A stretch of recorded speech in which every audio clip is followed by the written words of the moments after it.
and here, and right here is Hey guys, I'm Chef Philip Dell, and I am so excited that Chef Blake from Chef Blake's Belly Busting Barbecue has asked me to come and help him cook his mom's birthday's famous prime rib, right? Yeah. Yep, that's what we're gonna do. And we have a gorgeous 5-pound Snake River Farms Wagyu brisket. Look at all that fantastic marbling, man. Yeah, Look at that. amazing. It's gonna be nice and juicy, right? Yeah. Think your mom's gonna like it? Oh, yeah, I think Yeah? I'm gonna love it. I think she's gonna love it too. So we've got this beautiful fat cap. Not everybody likes fat on their brisket, and I'm one of those people that would prefer to take it closer to the meat itself, and then that way we can apply all these amazing flavors on top. What do you think? Does that sound good? All right. Now, Yep, we're gonna take this fat cap off because we wanna have just the flesh, that's just the red meat part, so that we can apply all these seasonings on top, form a beautiful crust, and have an amazing bite of flavor with the meat, right? So I always like to wear a glove, that way I have at least one dry hand and one wet hand. And so this is the one that's gonna touch the meat, and this is the one that's gonna stay dry on the knife. And the reason why we wanna do that is because it's for safety. We don't, if it's a wet knife, it might slip. Exactly, and that's just no good, right? We don't wanna hurt ourselves. So, all right, we're gonna take this and we're gonna put it right onto the cutting board. We're just gonna slide this to the side. All right, so what we're gonna do is we're gonna look and see if we have any silver. You see that silver skin right there? Yeah. All right, so what we're gonna do is we're gonna try to see, we're gonna just kind of trim this just like that. See this right here? This is the silver skin, and we can point this to the camera so that they can see what we're doing. You can see that right there, and that's the kind that gets stuck in your teeth. And that's no good. Nope, we don't want that. So we're gonna just cut that right off like this. Now we can see that beautiful, beautiful marbling. Isn't that great? It looks absolutely amazing. Yeah. All right, we'll do a little bit more. And we're just gonna kind of take it like this, nice and slow, and just kind of peel it back. And if we take it like this, do you wanna try? No? Are you good? Okay. I hear you're really good with a knife though. Yeah. Yeah? All right, we're just gonna keep peeling this back until it's all good. You wanna make sure you have your hands out of the way though. Yeah. So you can't hurt yourself. Exactly. We don't wanna hurt ourselves. Yeah. A little bit of fat is okay. Some people would say a lot of fat is okay. I don't like a whole lot of fat. Yeah. Yeah. Because we have all this beautiful fat inside here. Yeah. And the fat out here, and sometimes not included. Exactly. It's not gonna melt away. It's not. It's just gonna stay there and be. That's right. Exactly. So now we can just peel that back. Now we can see. We'll leave this here, this little bit, only because we don't want to remove all of this. This is. Yep, we're gonna season it, but I like to do what we like to call a binder, something to stick, to put on the meat so that we can stick all those amazing seasonings, right? Yeah. Let's talk about what we're actually gonna use today. What are we gonna season this with?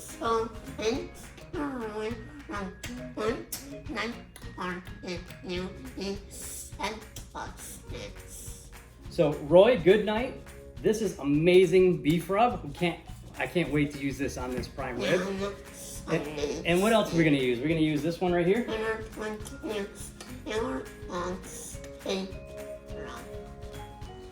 All right, so I've got 3 items that we're gonna put all over this amazing Snake River Farms Wagyu prime rib, right? I've got Worcestershire sauce. Can you say Worcestershire? Worcestershire sauce. You say that better than most people do. Worcestershire sauce, it's awesome. And we've also got balsamic vinegar. And then I like to use olive oil. You don't have to use olive oil.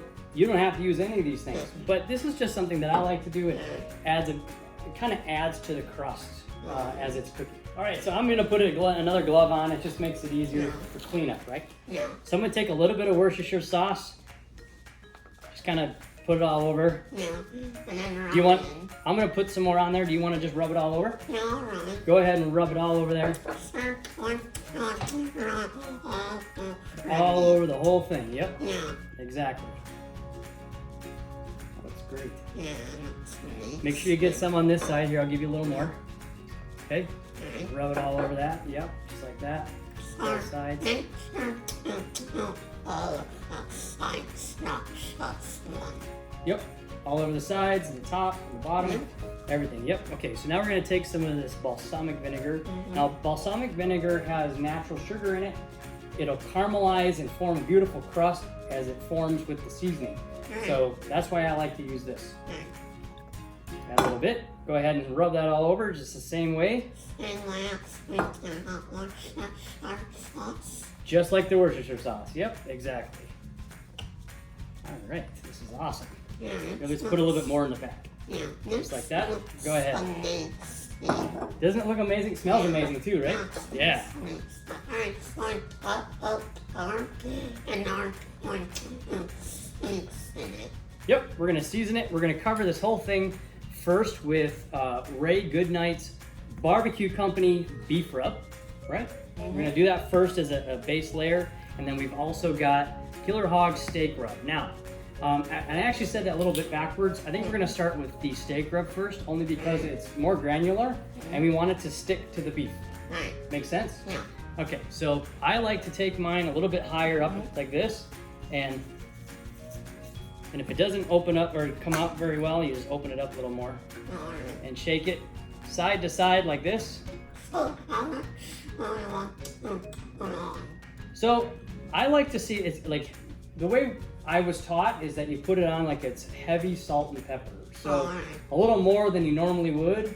This is a big piece of beef, so it can withstand a lot of stuff. Alright. And so that's the way I like it. And you can see how you can still see the meat, but you can see all those granules, right? Yeah. That's the first layer. And then the second layer, we'll use this seasoning, and we'll come across like this, and we can go a little heavier, Alright. all right? And remember that Worcestershire sauce and the balsamic vinegar that we added earlier, right? That's helping this stick. And we'll just kind of pat it like that. You want to pat it on there? Yeah. Cool. Beautiful. Now this is the bottom side, so we don't have to worry about adding so much on there because we don't want it to burn. On the top side, not the side. Right, exactly. So let's do the sides next. Alright. We'll go this way first. I'm gonna have you do that. You can put the base layer of Killer Hogs on there. Yep, just like that. That's good. That's okay. And we'll just kind of rub it back and forth like this, right? Make sure that we get it on there, just like that. Perfect. And then we'll go back with the Goodnight seasoning. You smell that? Yeah. Smells good, right? Oh man, I wish all of our viewers could smell this. Oh, and we haven't even begun to cook it yet. No, That's what's awesome. We haven't even begun. And that's what it smell like when we're on cooking it, not just. Oh, it's exactly. It's gonna smell unbelievably amazing, right? Yeah. All right, so let's do another layer of that. You want me to do it? Okay. Yeah. Just go a little lighter on the top like this. Yeah. And then Yep. And then another layer of the Goodnight rub, yeah. right? Pat it down. Make sure you pat it down. That way, it'll just kind of help adhere it, you know, right? Okay. And then we need to do this side like this. Okay. So can you hold that? Yeah. All right. We'll hold that. We'll add this layer.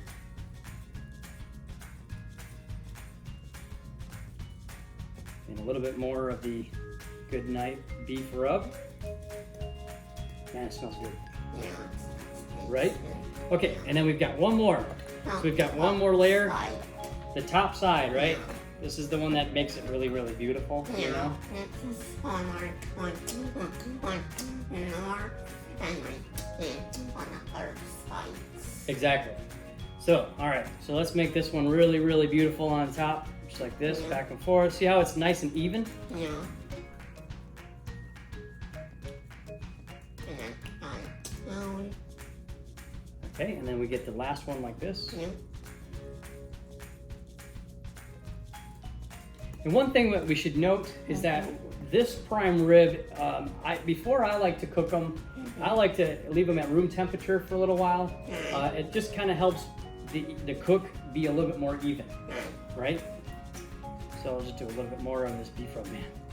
I'm so excited to taste this. This is gonna be so good. Super excited as well.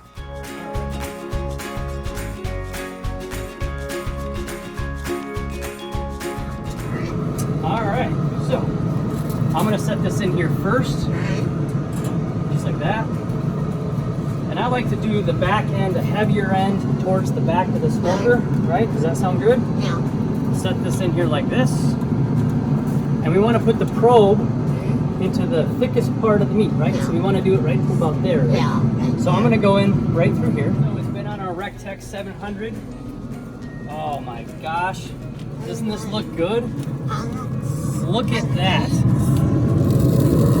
Absolutely stunning. Yeah. So let's check the temperature in the middle. 122, 120.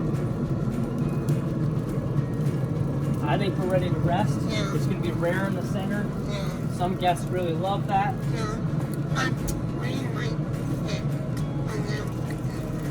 Yep, exactly. So, let's take this inside, let it rest, carve it up for a guest. Awesome.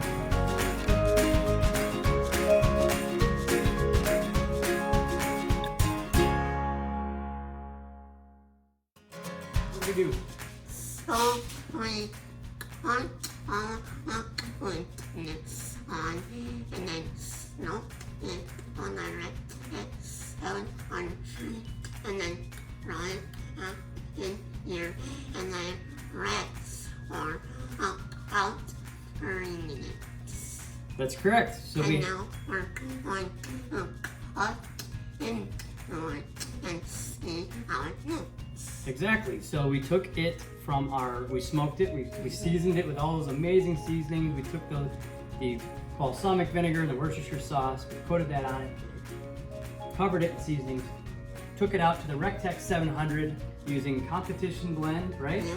Yeah. Pellets, smoked it until it reached about 125 degrees, wrapped it up, let it rest for about a half hour. Yeah. And so now we're gonna slice into it, ready? Yeah. All right, this is the big reveal, man. Yeah. Let's go right down the middle. Yeah. Oh man. This thing. Wow. Wow, right? So, let's turn it this way and open it up. That, my friend, It's amazing. is amazing. Yeah. I'm having a really hard time. You'll have to excuse me. I need a tissue because I'm drooling. It is that good. This smells amazing. Snake River Farms Wagyu brisket, right? Covered it in, just to recap, Yeah. Snake River Farms Wagyu brisket. Covered it, or we trimmed it first, right? No, first.